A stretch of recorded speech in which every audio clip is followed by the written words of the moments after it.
I don't think health and performance are the same thing. No, they I aren't. think you're trying to optimize for performance.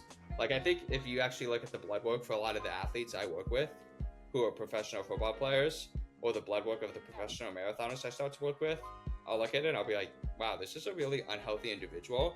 And that comes out of their training. Wow. That was Jonah Rosner. Today, back on the Running Effect podcast. Jonah is a sports scientist, one of the brightest, smartest guys I know. And so anytime I get him on the podcast, it's a free-flowing discussion where I basically ask him any question on my mind that I can possibly fathom about lifting, running, saunas, nutrition, carb loading, marathons, what to do in the taper phase, what not to do, everything underneath the sun. And Jonah always delivers with next level insights that are directly applicable and actionable that you can directly put into your running and life today. Always enjoy my conversations. If you're blessed by this one, check out Jonah's work as well as hit the follow button on this podcast so you don't miss more episodes like this in the future. Give us a 5-star review. It takes like 3 to 5 seconds to do, and share the podcast with a friend. Word of mouth marketing is the best and easiest way in which we can grow. But without further ado, enjoy my conversation with the man, the myth, the legend, Jonah Rosner. Ladies and gentlemen, I said at the end of my last conversation with him, he was going to be back before I knew it, because I felt like last conversation, Jonah, I was maybe 2% in of all the questions I want to ask, and we were like 55 minutes into conversation. So with all the craziness in the world, I can't think of a better way than to dive into the sport we love, and endurance and all the things that come with that. So welcome back, man. A privilege to have you back. Appreciate you having me again, man. I am, quite frankly, dead this morning. So to give you context, last time I spoke to you, it was, I think, the week of my marathon. And if you recall, I took 6 months off. Yep. I trained for 2 weeks. It actually was way easier. It was way easier than I thought it would be. So I ran 3:33 on like a 1,400 feet of elevation gain course. Oh, wow. Felt pretty easy. 2 weeks of training. Garmin reaches out about 2 months ago. They're like, oh, do you want to do one of our race series? I'm like, absolutely. I look at the 2 dates, and one of them's in Toledo, which is where I'm from. It's a 2-hour drive from me. My parents still live there. So I'm like, yeah, I'll do that. It's so easy for me. This time we're rocking with maybe 15 to 30 mile weeks, but I think I've been consistently running them for, I don't know, like 15 weeks now at this point. So way different landscape. I think I can go like 315 to 305. We'll see. But man, the swagger I have knowing I can just run a marathon off of 2 weeks is amazing. I was going to say, man, that's pretty good. I don't know. Personally, I like this strategy a little more, if I'm being honest with you. I feel like having some weeks of running, 15 weeks of running beforehand versus 2 sounds like a safer strategy in my book, but you definitely know you can do it now. Well, dude, I went on a 10-mile long run this morning and then went to the sauna right after. So I'm feeling the effects of that. Yeah. First question for you there. Off of that, how often do you see people overcook themselves in training, and what are signs that people should look for in terms of doing too much? Because I've heard this and I think it's true. The only training that's good for you is the training you can recover from. And I think some people put themselves in a hole. Yeah, I like to say like you have to be able to absorb from the training. Common phrase we like to say in like the sports science is you actually get better when you're recovering from the training. It's not actually doing the training itself, but you're adapting during the recovery. I think it really depends. It's really relative in regards to like what's too much for an individual. Because I think the biggest thing we see potentially with overtraining, or when you do too much or cook yourself, I should say, a lot of times it's a lot of factors. But one of the biggest ones from a training standpoint is when someone just does a lot more than what they're used to. So for a few weeks, I've been running, let's say 20 miles a week. And then for 1 week, I decide to run 50 or 60. That's like triple the volume. And that's typically from a training standpoint when we see potential for overcooking. But at the same time, we know that it's complex and like humans are complex. And a lot of the things that affect recovery are going to potentially affect your chances of overtraining. So that's like not eating enough or just overall poor nutrition, not sleeping, life stress. So often when you get a combination of those, bad sleep, bad nutrition, a lot of life stress, it can lead to like overcooking or training too much. And I think for me, like when I worked in professional sports, there was a lot of ways we would try to track this. And that's where you see people with like the heart rate variability, the sleep heart rate variability at night, the resting heart rate, In pro sports, we would do things where we would have them like do jump testing and we'd see how high they jump compared to their norm. So if they jump a lot less than usual or if their power is lower, we know they're potentially fatigued. And the best marker would be when a lot of signs were pointing to that. So my HRV is worse than usual, or my jump height's down, and I also feel terrible. But I think what we see a lot of the research now, and from my experience coaching individuals, especially runners, I feel often the biggest factor as a sign of overtraining or overcooking is like when I just like feel terrible and I don't feel like running. Like if my motivation to run is very low and I just perceptually feel bad, that's a really good sign for me. To that point, there's so much to dive into from there. But one of the things that stood out to me was you said sleep, nutrition, and stress, can all affect Yeah. overtraining or training in general. I think stress is the one that doesn't get talked about enough there. Is there any valuable science studies that you can share with us Yeah. on how stress affects performance? I mean, there's definitely this good literature that essentially shows when people are dealing with like a lot of psychological stress, your ability to adapt or recover from exercise is dampened or worse. And that's because we like to say often stress is stress, and your body may not know the difference between physical stress and psychological stress. It often could have the same response in your body where you get like those anxiety signals uptick from exercise stress and also psychological stress. But from the standpoint of how you would know. It's just we do have good literature that kind of shows that stress is stress and psychological stress could hurt your ability to adapt. So often, if I know someone is going through a very hard psychological time and they can typically identify that, we'll try to reduce them out of training just to make sure they can adapt. What advice would you have for high school coaches, maybe college coaches, but it's my opinion high school's a little more strenuous, who have athletes who have AP testing, take SATs, Yeah. ACTs. How do you adapt training around that? Yeah, that's a great question. I've talked to a lot of high school coaches about it, and it's the same principle I took in professional sports. It's like when we look at the calendar season, sometimes in professional sports, you have a very hard few weeks where you have a lot of games and a lot of stuff going on, or an individual has a lot of other stress going on because of travel. We're traveling a lot for the games. And so essentially, we have buckets, we like to say. And when one stress bucket goes up, that's like travel stress or a lot of game stress, then the training stress bucket has to go down. And I think I would approach like standardized testing or AP tests for high school. It's the same way. It's like, okay, we know they have a period of high psychological stress coming up where they're going to have a lot of work for school. During that period, we understand that's a stress. So whatever our typical training load is, we're just going to cut it back by maybe like 10% that week. So reducing all the volume in it by 10%, for example. That's why I almost like encouraging high school kids to run more during the summer when they can Yeah, handle it. So for me, Jonah, it was funny. I worked a few jobs, but nothing too strenuous. And I could generally kind of create my own hours, yard work sort of jobs. And I would run in the morning at practice. I would nap because I was tired from training, eat a good meal. And it hit 3 or 4 p.m. and I was bored. And I was like, okay, I'll go jog 3 miles. But that was something I can't do during the school year. Or, for instance, you see this with high school cross country camps. Coaches will jack up mileage like crazy. And I don't necessarily think it's the most sensible thing, but they are there to run and recover and run and recover and run and recover. And it's almost like a quote unquote safe outlet in which you can exercise that. yeah. I actually think it reminds me a lot of like NFL training camps, and I totally agree. Like during the NFL training camp, a lot of teams will like go to hotels and remove themselves from like regular life and family stress, and they actually do a lot more training. They practice more, and it's just like the only stress you have then, for example, like you said in the summer is the training stress. Then you could probably up the ante of that stress and not worry so much.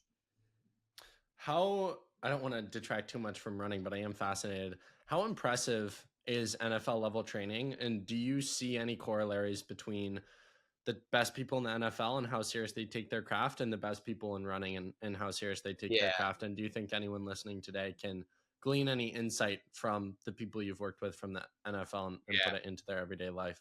No, I totally agree. I think I'll give you what the similarities I noticed and then the differences I noticed as well.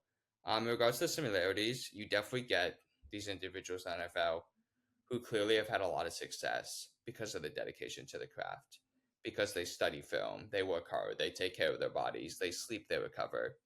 And I think some of the best runners I've talked to now and who clearly do very well are very similar. They're very dialed in with the nutrition, recovery, not just the running, everything outside of it, and they take it very seriously. But the main difference, I think I've really seen, especially with distance running, is like you can't really cheat the marathon or distance running if you want to go as fast as you possibly can. Like you kind of have to do a lot of training. And then NFL or like these freak athletes, like you can't do that either. But some of them, man, I think just based on the sport, are just such genetic freaks that they can like tend to get away with it with maybe like not taking it as seriously or training as hard. And I don't know if it's just like the demands of the sport are slightly different, but that's one thing I noticed. But in every sport I've worked with, I think the all stars, the best, like the LeBrons in any sport, when you like understand them, it's like they take it super seriously. They're dialed in with everything outside of the sport, nutrition, sleep, recovery, and they're also just very routine driven and stick to the training. You mentioned something earlier about like a sort of jump test. It actually reminded me the day before the Knoxville Marathon, so the marathon I ran this past April. One of my buddies worked with, pardon me if you're listening, who this guy is, but someone who kind of has like a lab of sorts, does a lot of gym work with athletes, makes them more explosive. And he Yep. has this kind of pad that you jump on and it tells you all the sort of stuff that you'd be able to Yeah, the force understand. plate. Yep. Yeah, yeah, exactly. Force plate. So Yep. one thing he noticed, he said, I have good, like I'm very symmetrical, but I don't have good power. And that makes a lot of sense. I've never had a lot of pop or anything for Yeah. myself. I feel like I've always been I feel like why I'm not as fast, but I can run super long, super easily. Yeah. What are ways people like myself who don't necessarily notice that they can like jump super high? Like I'm 6'3" almost. There's no way I could dunk right now. I'm sure I could train to dunk, but for someone like me, what would you say Yeah. in terms of becoming more explosive? And is that even something I should pay attention to? Yeah, I think it depends on your goals. Like, I think we see from the literature that actually power training or explosive training helps distance runners too, with their like running efficiency or economy if we make the muscular system more powerful. But obviously, it's not like the most important variable for your sport. So if we look at like someone like a basketball player whose job is to dunk, then you're probably going to spend more time working on your overall power and explosiveness because it's so key to the sport. But in regards to the other part of your question and is how we improve it, it's very specific to what you're trying to improve. So we will see athletes who we have different characteristics where you can be super strong, like maximum strength, but you're not as explosive. So like you're more of that person who can like move an extremely heavy rock, but you have unlimited time. And then we see these people who are more like cheetahs, where maybe they're not as strong, but they're really explosive and fast twitch. And we often want to train to be specific. So if I want to get super strong, I'm gonna lift very heavy weights, like, and those aren't gonna move too fast because it's so heavy. I can't lift it too fast. And if you want to get more powerful, more explosive, that's where you do like some of those moderate weights, but you move it as explosively as possible. So when you see some of the NFL players like jumping with weights and they're jumping and while holding the weights as and jumping as explosively as possible. Or you're just doing like plyometrics or box jumps, just like that in general. Like plyometrics will help you get more explosive as well. And when we do that type of work, we really want to emphasize quality over quantity. So we often will just do a few reps, making sure each rep is as explosive as possible and not going to failure. For someone like me who's just trying to generally train to be overall fit, I'm assuming you know Matt Choi because you spent some time Yeah. in Austin. Spent a few days with him, my first ever time in Austin, early 2023, and he had this phrase that I loved. He said, "I'm just training to be hard to kill," which I thought was excellent. And that's kind of how I view training at this point. You know, like Jonah, I could train my whole life, probably not make the Olympic trials and the marathon. So running to me is defined as, chasing challenges that I deem exciting. Whether Yeah. that's running marathon off 2 weeks of training or something like this, where it's just like a marathon in my hometown with a little bit more training and somewhat seeing how fast I can go. But do you think for someone like me, it's valuable to maybe set aside a block of time, maybe decrease mileage and tackle something new like that? Yeah. I think if we look at some of the recent literature about like longevity and what is going to be like the best type of exercise modalities to like, for lack of a better term, decrease your risk of death as you get older, it's a combination of like endurance training and strength training.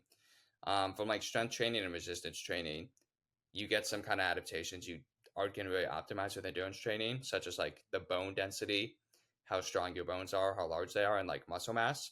And we see from some of the literature, especially as we get older, you tend to lose bone mass and lose muscle mass. And that's just a potential risk factor for like falling, frailty, sarcopenia, a lot of things. And then obviously at the same time, Endurance training gives you a lot of like great adaptations you won't maximize from a strength training standpoint. That's like the size of your heart, for example, like your VO2 max, which is important, like some of the mitochondrial adaptations. And so I think if you're trying to optimize to be harder to kill, I think first of all, the most important program is one you're going to stick to long term. So that's probably means like what you enjoy the most, because for exercise, long term consistency is most important. So something you enjoy and can repeat, but then also a nice combination of cardiovascular training, endurance training, and lifting, and like some higher intensity cardiovascular training as well, like high intensity interval training. Speaking of strength training, if you were to give only 3 exercises to someone in the gym who wants to improve in running, what would they be? And then on the contrary, if you were to give 3 exercises to someone looking to build muscle in the gym, what would they be? That's a tough one. If I had to just choose three for running, I think it would definitely be some kind of like jump pogo hop that focuses on the foot and ankles. So foot and ankles. So we would say like pogo hops. You've probably seen those before, where it's just like quickly off the ground with your foot to work on that foot ankle spring. Some kind of heavy calf lift, because I think the calf and foot is super important. It takes on so many forces. So like very heavy calf raises of some sort. And then, oh man, I'm gonna have to choose between like a squat deadlift movement, but like the last one would be like a heavy trap bar deadlift or like heavy leg press or squat, something like that, just to get upper leg heavy. And then from a lifting standpoint, I mean, if the goal is to maximize muscle hypertrophy, we know a few variables that are most important. It's like working like at a high enough intensity where you're getting close to failure probably matters a lot, and just accumulating some volume throughout a week of high quality sets. The reps don't really matter. We see now anything from like 5 to like 30 reps, as long as it's close to failure, really maximizes hypertrophy. But 3 exercises for hypertrophy, oh man, I guess for upper body, be some kind of like row or lat pull down, probably some kind of like lat pull down. Man, to build, I guess I would just do a dumbbell chest press heavy or machine press heavy to get the front side. And then, yeah, I guess for that, I'd probably go with like a leg press heavy to failure if I just had to choose three, just to hit all those muscles. Thanks for that. I think that'll be helpful for a lot of people. One of the ones you mentioned was the kind of doing calf raises isolated heavy. What Yep. is the purpose behind doing that heavy, say with 65 for 8 versus like 25 for 50? What's the Uh, difference there? it's a great question. When we look at the literature, if our goal is to improve running economy, especially in like distance runners or any runners, we know that the adaptations that are going to help us the most are improving our maximum strength, improving the muscle's maximum power, and improving tendon stiffness, and specifically like that Achilles tendon. So you have muscles and you have tendons. A stiffer tendon does more work. So if I have an Achilles tendon that's stiffer, all that means is it's going to take on more of the work when I'm running, and my calf muscle doesn't have to work as hard. If your calf muscle doesn't work as hard, you're going to be more efficient. Something that works easier makes you more efficient. And so from the standpoint of why heavy calf raises are important in this situation, because if we want to improve the maximum strength of a muscle, we have to lift heavy. It's just going to be the best stimulus to improve the maximum strength, right? Heavier weights lead to maximum strength. And if we want to improve a tendon stiffness, we know tendons respond better to heavy weights, move slowly. So that's why that heavy, slow calf raise would probably be better for the stiffness. So essentially, a stronger calf muscle and a stiffer Achilles is going to allow your calf muscle to work not as hard there goes my dog. Not as hard when you run, which is a good thing for efficiency. We don't really want to chase endurance adaptations to the gym. If you're running a lot, you'll get those from your running. And the gym is more about what you won't get from running, which is that maximum strength and that stiffness in the tendon. What advice would you have for someone like me? And I think this is like a less popular part of our audience today. Most people listening are like heavy runners, but who want to build a lot of muscle in the gym, but also want to stay in shape enough for a marathon to the point of doing what I'm doing, where it's like, I'll be fine next Sunday. Totally gonna be fine. And I think I can run fast-ish, but I'm not optimizing for running. Otherwise, I'd be doing 60-mile weeks, Yeah, and then I probably wouldn't have the energy or time to go to the gym. exactly. I think you hit the nail on the head. You want to probably just optimize for the gym in this situation, and you would do, if the goal is to really optimize for muscle building, you would probably just do what we know optimizes muscle building. So number one is you have to be lifting. Like the exercise stimulus is most important. So I would hit the gym anywhere from 3 to 6 days a week. and just making sure you're working out all your body parts like chest, back, legs, and you want to choose exercises where you can do a lot of weight with a lot of stability. So things like chest press, rows, where the limiting factor, the thing that you're going to fail is the muscle you're trying to target. So when I do a chest press, the thing that's going to prevent me from continuing to do the exercise when I'm too tired is my chest muscles are going to get too tired. So I know that I'm targeting the right muscles. So just making sure you do that, and then you want to just accumulate. We see now from the literature like 6 to maybe 12 to 15 sets in a week where you get close to failure for each muscle group seems to really optimize. And yeah, I would just make sure you're doing everything you can so you don't go into the lifting sessions fatigued. So just scheduling your lift and runs in a way where there's enough space between them. So if my goal is to optimize muscle mass, I'm probably not going to go for a big hard run right before I do my lift because then I'll be tired from my lift. And if I'm tired from my lift, I'm not going to lift as much weight. And if I don't lift as much weight, if the training quality is lower, then I'm not going to get as good of a stimulus to improve my hypertrophy. So yeah, the big ones are making sure you're lifting consistently, you're targeting the right muscles, you're going close to failure, you're doing enough sets in a week. And then other big ones are then you get to nutrition, making sure you're eating enough to build muscle. So you're at least a caloric maintenance and you're getting enough protein to build muscle. And you could say like a gram of protein per pound of body weight, but it probably doesn't even have to be that much. Like we can even see a little less than that, like 1.6 grams per kilogram of body weight too works. I see a lot of professional runners do their gym sessions right after runs. Is that just out of convenience? Is there a reason behind Yeah, that? I think if we're going optimal from like a professional runner standpoint, they often will do it after a run because again, same principle. If my most important stimulus is running, or the thing I'm trying to optimize is running, you don't want to go into that session fatigued because if you go into that session with some type of fatigue, you're not going to perform as well if it's an important run. And when you don't have as high quality training, the stimulus to adapt is not going to be as strong. So they do it after, so they don't go into the run fatigue. So the thinking that a lot of runners are using now is keep the hard days harder, the easy days easy. So they'll typically have like 2 hard days in a week. Let's say Wednesday, Saturday, where they have like a big track session and then a big long run on Saturday. They'll do the lifts the same day as those hard days, but later in the day. So they'll run in the AM, then ideally you would wait like 6+ hours is what the literature is suggesting now. And then I would lift later that day after I had 6 hours to recover, get some nutrition in, potentially get some glycogen or fuel back into my muscles. And then because I did my first lift on Wednesday, I now have 3 days of recovery of easier running days. So I'm not lifting again until Saturday, or my next hard run is Saturday morning. I have Thursday, Friday to with easier runs to recover from the lift and the hard run. So then Saturday I'm very fresh for the next hard run. That's one way that a lot of people are doing it. Other people do like to be fresher for the lift, so maybe they'll do it the Thursday, the next day, and give some time after the easy run. But the main rule I like to say is just to do it right before a key quality run if you're trying to optimize for running.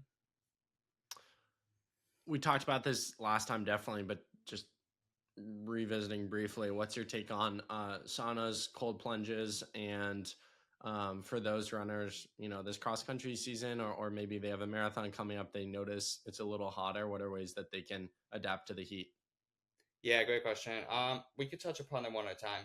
Much bigger fans of just heat in general for runners, endurance athletes, and cold plunges. Like, I don't know if we see really any real benefits from cold plunges now, unless like very short term perceptual acute recovery, where perceptually it makes me feel like I'm more recovered and less sore, which there's value in that. But there's a few issues now with cold plunges. If we do like a cold tub right after a run, it may potentially blunt the inflammation and it also blunts the blood flow to the muscle. So if I just finished a running session, if I hop in a cold tub, like Real all the quick, can we define time? Like 30 minutes after, 2 hours after, I would wait 6 hours. So like or like 6 hours? two to Okay. 3 hours, whatever. If I do it within a few hours of my run, it's gonna make less blood flow go to my legs, right? It's very common to do it right after a run, but all the blood flow stays in your stomach. But actually, after a run, you want blood flow to your legs because that blood is what delivers like the protein, the carbohydrates, the recovery, all the nutrients you need to recover and adapt. So we potentially see it could blunt the adaptation process, is what the new research is showing. So if you do want a cold plunge, if you like it, I'm not convinced there's huge recovery benefits. I would just wait a little bit after your run potentially, or do it far away from your run. But from a sauna, we definitely see a lot of benefits with sauna for overall health and longevity, where it kind of like mimics a workout because your heart rate goes up. But if we're talking specifically for endurance athletes, a lot of them are using it as heat exposure and to prepare for running in the heat. And the value of that is it's passive. So what they'll do is they're not actually having to run. So they get the heat stress without the loading of running. We know it can create some heat adaptations. So if we just talk about heat adaptations, running in the heat is really hard because your body also needs to cool itself. So when your body needs to cool itself, it takes blood flow away from the muscles that are working and it sends it to your skin so you sweat. And the sweat is your body's way of cooling. But if I send more blood and oxygen to my skin, that's less blood and oxygen to my legs that need it to move me forward. So that's one reason running becomes very hard in the heat. You have less blood and oxygen available for the working muscles because it's easier to cool yourself. But when we expose ourselves to heat over time, our body gets better at dealing with the heat. We sweat faster, we sweat more, or we actually increase the amount of blood in our body. So that way we have more blood available to send to the legs and also the skin for some of the key adaptations, which is important. So runners will use that sauna to expose their body to heat to get some of those heat acclimatization adaptations. We do see that it happens very quickly, typically in like 13 to 14 days. You can get some of these maximum adaptations, but you just typically have to expose yourself to the days that 14-day period. And it's typically like 40 to 60 minutes or longer to heat exposure. I don't always recommend that. Sometimes I recommend like a lager approach where it's like 3 or 4 days a week and you do it for like 4 weeks. But if you want to maximize it, it's typically like a 2 week heat acclimatization period where you're getting 40 to 60 minutes in like some kind of sauna or some kind of heat exposure every day, or like 10 to 12 days out of those 14 days for 40 to 60 minutes, or if not, sometimes a little longer. And you can actually do a combo where people will run first to get the heat up in like their body in the way like the heat suits you see. So they'll run in the heat suit, that would create the heat, and then right after they'll go in a sauna or a hot tub to prolong the heat exposure because the longer your body's core temperature has risen, the better the heat adaptations are going to be. So they do that. So I really like the sauna, long story short, to use it to get those heat adaptations you potentially may need if you're running at heat, because then running at heat will be easier. And some people are using it to get similar adaptations to altitude now, but that takes a lot longer. You mentioned heat suits, like some of the crazy stuff people Yeah. do. Is that even worth doing unless you're a professional athlete? I think Is that just doing too much? I think anyone, this may be a hot take, literally, pun intended, but I think anyone who has goals to run a race as fast as they possibly can, elite or sub-elite, training always has to come first. So if it's gonna hurt like just good quality, consistent running, I want to do it exactly like you're saying. Like first dial in, make sure you're hitting all your runs consistently. But then after that, if you are trying to run decently fast and your goal is performance, I think heat adaptations and heat training offers a lot of benefits actually. Especially if you're going to be racing at heat. If the race is at heat, it's a no-brainer to me. You should acclimatize before you go. And I think the heat suits are a really good way to do it. So, I mean, I think you see really great benefits from heat acclimatization in a few weeks while racing on heat. And then longer term doing it, we see like 4 or 5 weeks of it. You get increases in like hemoglobin and red blood cell count. That's very similar to actual like altitude, which can benefit you in a lot of situations. What is the benefit of consistently doing it, but not necessarily by it? I mean, sauna, like consistently doing it 1 to 2 times per week, but maybe not in the like 4 weeks, Yeah, twice a year type. you probably won't get those huge adaptations, but it definitely can't hurt. It could definitely offer some acclimatization where like potentially increases in sweat rate and just your body's ability to deal with heat for sure. Something interesting you mentioned to me there was how it can kind of act as a second workout. I personally notice, 20 minutes in the sauna at 175, I'm dying Yeah. by the end of that. Explain more on that. Yeah, so essentially if you think about it, I really do like it because what happens when you sit in the sauna, it's really hot. Like what happens to you? Your heart rate goes up, right? I imagine you start sweating a lot. Like it almost feels like you're exercising without moving. So what you're doing is you're creating what we call a metabolic stress, so like a cardiovascular stress, where it's like you're getting the cardiovascular stress where your heart rate goes up, you start sweating that you would get from running, but you're not actually getting any of the like loading or mechanical pounding on your tissues that you get with running. So you're not stressing the muscle system as much, but you're stressing the cardiovascular system. In a similar way, it would probably happen for low intensity exercise. So it's a really good way you could potentially get some aerobic stimulus or some cardiovascular stimulus, especially for those who aren't as well trained, without putting a ton of like extra pounding or mileage on your legs.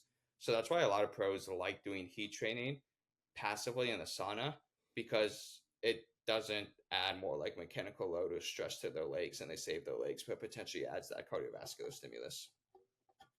Jonah, if you were to create the ideal perfect fit human, what would their week and day-to-day life look like? Man, I think that's a really are we assuming, do we want this person to be psychologically happy too? Because I think if you optimize for fitness to be, I think something we should talk about. It'd be interesting to get your opinion on this. I don't think health and performance are the same thing. No, they I aren't. think if you're trying to optimize for performance, like I think if you actually look at the blood work for a lot of the athletes I work with who are professional football players, or the blood work of the professional marathoners I start to work with, I'll look at it and I'll be like, wow, this is a really unhealthy individual. And that comes out of Wow. their training. Wow. That's crazy. That Well, doesn't shock me. That because doesn't like shock me. running I mean, 120 running miles 120 miles a week can't is be not good for healthy. you. No, it's not healthy. Like we actually probably weren't designed to do that at the intensities they were. So most professional athletes I work with, we have to realize like you're sacrificing health for performance in the short term. Like in the short term, this is going to make you perform as high as you probably possibly could, but in the long term, you're going to sacrifice some health when you're older, is what we see a lot. And I think like if we're training for health, it's going to be a lot less volume than what those individuals are doing. What's crazy is I think you go to the individuals and tell them that, and they'd be like, I'm willing to pay that sacrifice, They say because that now. people, yeah, Yeah, yeah, they say that now, but people always answer in their best interest today and not down the road. exactly. No, I mean, it's fascinating. I think that you see it a lot in the kind of gym community. The people who look the fittest are rarely the healthiest. And sometimes people, I think, correlate how you look with what is actually going on Oh, inside you. I have a strong Um, opinion about that for sure. I think we yeah, tell live me in a about it. society now, especially with social media, where like we associate like very low body fat percentages. So like you have a six pack, you're shredded, you're ripped, if you want to say, with like health. But actually, if you look at like overall human physiology and like long term from an evolutionary standpoint, we probably actually were meant to be at like that low of a body fat percentage levels. It's actually not optimal for health, like what social media like portrays with like the six packs and all those things. And a slightly higher level of body fat is actually probably optimal. Why is that? Just because like body fat, like when you have no body fat on you, that's actually not a good thing from like a metabolic standpoint. Like having some levels of body fat, first of all, from an evolutionary standpoint, it was probably a good thing to have a little extra body fat because it's an energy source. So if we go through a time of like a famine or starvation, like having some extra energy in our body to use during those times is probably a good thing. Like the extra fat to use just in case we don't have any food available. And then the second thing I was going to say from that standpoint is, yeah, so number one is you think about evolutionary standpoint, having a higher level of fat mass or that extra energy source is probably a good thing, just in case we go through a period of starvation or there's less food available. From an evolutionary standpoint, having that extra fuel source to rely on is a good thing. But also, when someone has a slightly higher level of body fat, fat actually releases certain hormones to the body, like leptin, metabolic hormones, that are actually really important just for your overall health. Like having no body fat, it actually dysregulates some of the hormonal production, which we know is important for health. So interesting. So you would coach against people trying to get six packs. I think again, it depends on health versus performance. I Yeah. think like there may be certain times where like obviously like I think the most important thing from a training standpoint is making sure you can consistently have high quality training over time is what's going to improve the performance the most. So if you're under fueling so much to maintain a certain level of body fat percentage that is so low, that's going to hurt your recovery because you don't have enough fuel on board. You're not replenishing your glycogen. You don't have enough fat mass from an overall health standpoint. That's going to hurt your training and that's going to hurt your ability to adapt. But now there are professional athletes, cyclists, or other sports that running that they do argue from a physics standpoint, they do better at a lower weight from that standpoint. So what they do is they periodize their weight, so they'll go for very low weights right during competition, so they have less mass to carry. I'm actually not a huge proponent of that, but I will tell you some athletes do like to do that. Yeah, what's your take on people who have gotten so good at manipulating their body? So I think of someone like Nick Bear. That guy's a genius Yeah. at going from like physique competition to marathon to Ironman, and he just hits everything he wants to hit. It's remarkable. Yeah, I think it's impressive. I think someone like that has really developed like a very in tune sensation with their body from like a lot of tracking of calories and body weight over time. But I also think that's like we see a lot of variability in people's ability to do that. And metabolically, like metabolic rates actually have a lot of variability with them. So he just may be like genetically gifted where he can do that relatively easily. And I think that's probably the exception and not the norm. Where you actually look at some of the literature, our body typically has these set points of a low body weight and high body weight, and it likes to stay in that set point.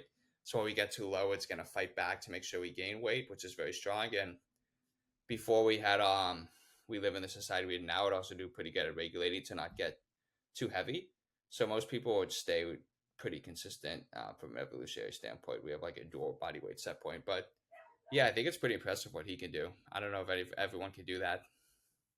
Have you I'm seen not sure pictures of his dad? if his dad jacked. Yeah, it's Yeah, so ridiculous. there's He's like like a 60 and yeah. yeah, exactly. There's like a big genetic component to a lot of this stuff, I think. You mentioned fueling. One of my big pitfalls right now is like I feel like I'm not hungry. I should eat a certain amount, but I feel like I just really struggle to eat that much.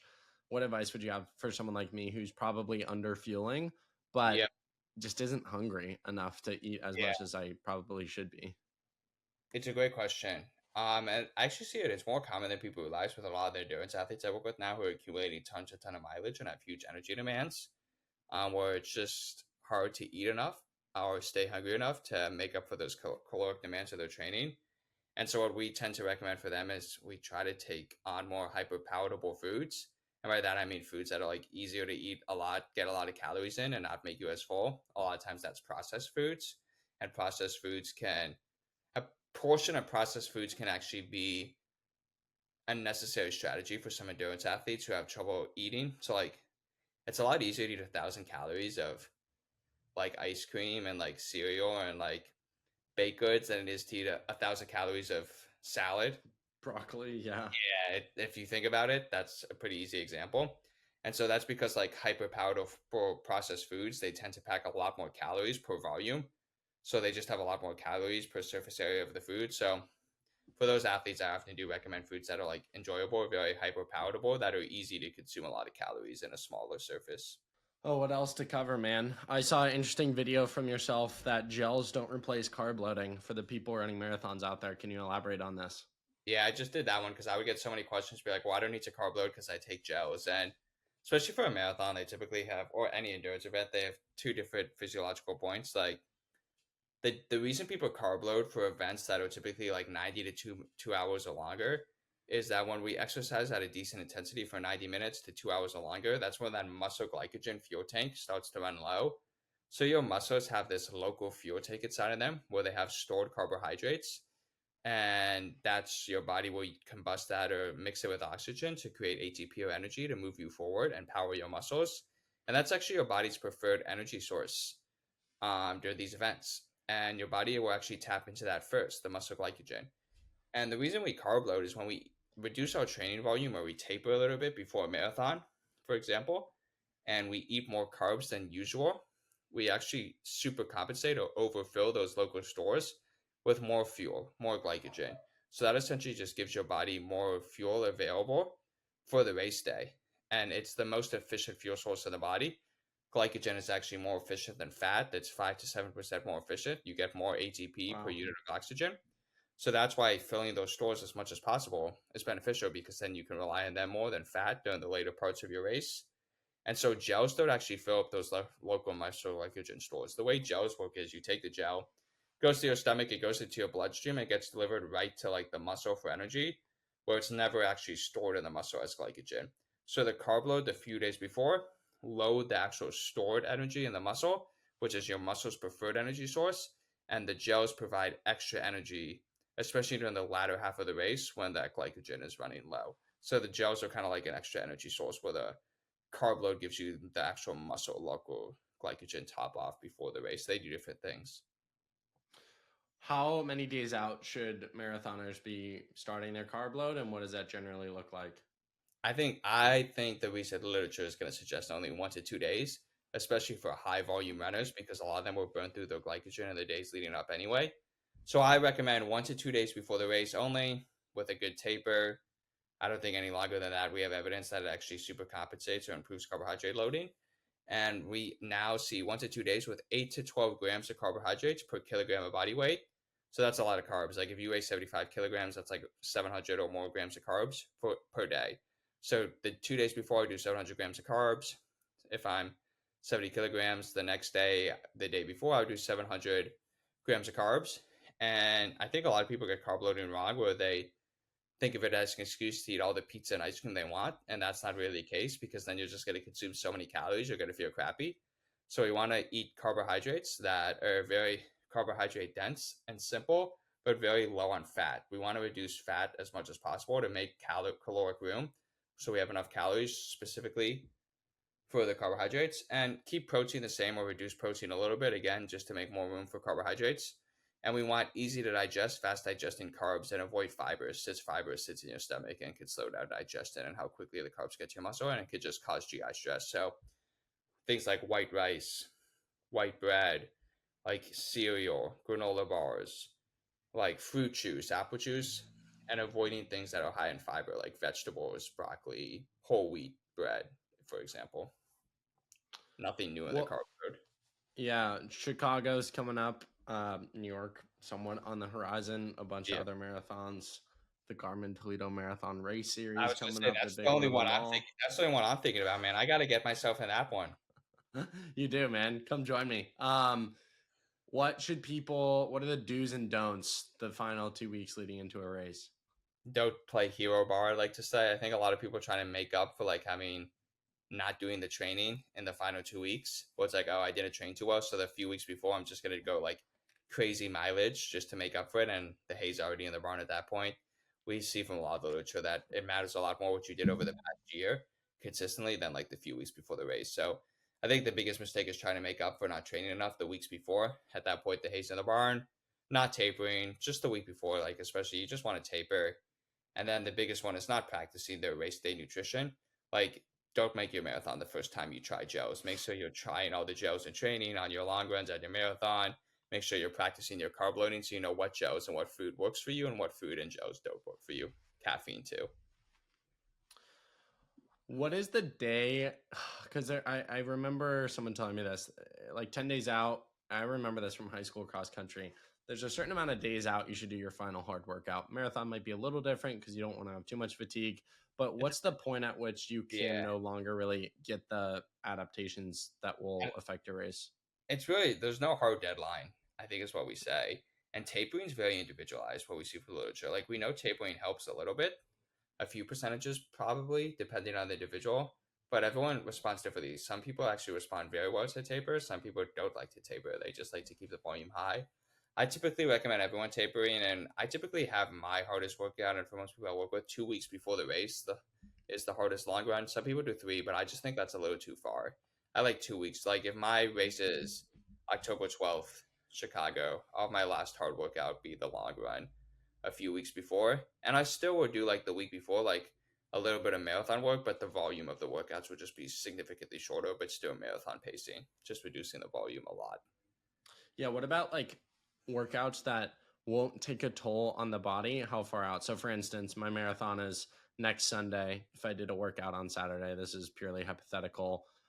Do I get any benefit? Should I just be doing Yeah, easy like you runs? get benefit just from like you get benefit. Like you definitely should start running just from the standpoint of like exposing your body so it's still used to running at those speeds and that stimulus. So like a week before, like maybe I'll just do 90 minutes and I'll do like 4 by like 8 to 10 minutes at marathon pace. Again, no crazy, but just exposing myself to marathon pace so my body knows it still.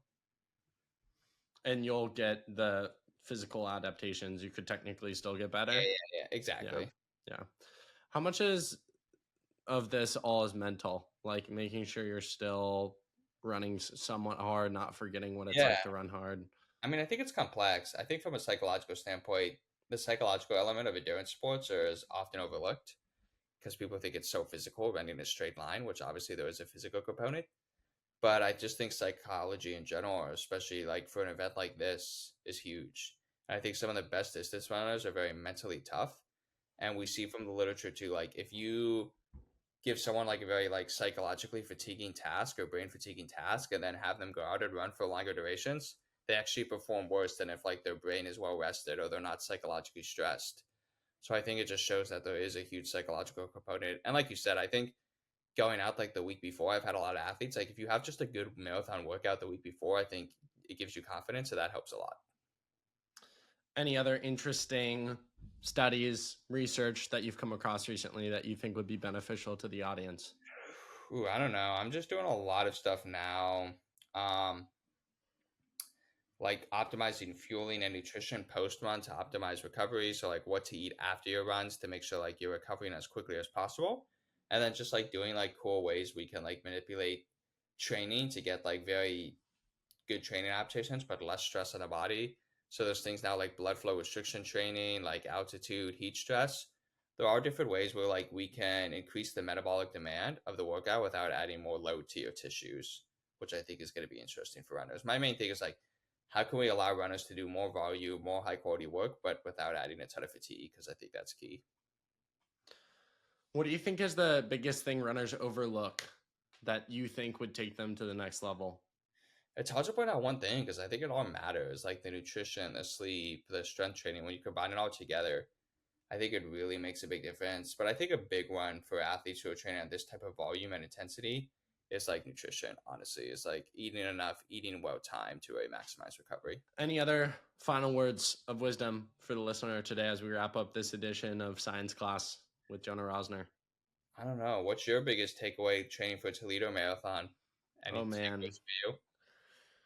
Um yeah, I think for me like consistency is king. And I think the difference between this block and last block was last block I had 2 weeks. Kind of took the winter off. Whereas this I'm objectively very undertrained still. But I've been consistent in running. So I felt like going into Knoxville, my body kind of forgot what it was like to run. Whereas this block, I'm very familiar with running. I'm just not familiar with runs over, 13 miles, which I might have to pay for later on. But I think consistency is king, man. And, I what I'm proud of myself for is like, I've been with all the traveling and all the trips, like I have lifted just about 4 to 5 days every week, and I've run at least 4 to 5 days a week, generally 3 or more miles. And to me, I'd way rather do that than like a 60-mile week and then not running at all the next week and then lifting a little bit and running a little bit. I think people are delusional about how perfect they want their Strava graph to be, but I do think there's some beauty in a flat Strava graph that Oh, that dude. looks good. I think if you look at exercise physiology and just like everything about like consistency over time is key. And if you need to be a little flexible in your training to maintain consistency, like some people have this all or nothing approach. As soon as they miss one workout, one thing goes wrong, then they just throw it all in. It's like, no, like, okay, I have a big travel schedule. I missed one workout, but I'm going to hit it again the next day. And then you just stay consistent, I think is the biggest thing. So you gotta, what's next? Do you gotta become a bodybuilder now? No, and I definitely want to put on Yeah. muscle. I would say as I've like even this morning I ran 10 miles and ran it decently harder ish. Like wasn't hard, but a little faster. I think I averaged like 7:07. Ooh. And it's like Yeah. I won't feel as good in the gym later, but I'm still gonna get my session in. I'm Yeah. excited to maybe take a little bit of a step back. The thing with Columbus is I almost want to periodize like running in the summer and fall. And then the winter is where I really focus on putting on muscle because you just don't want to run when it's 20 degrees. And back in high school, I had no Columbus. problem because I had Yeah. a goal.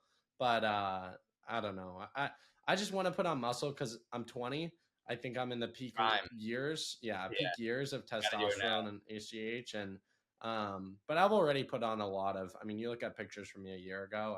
I've put on a ton of muscle. So I Yeah. think I've been able to get away with maintaining somewhat of running fitness and doing marathons while growing in the gym.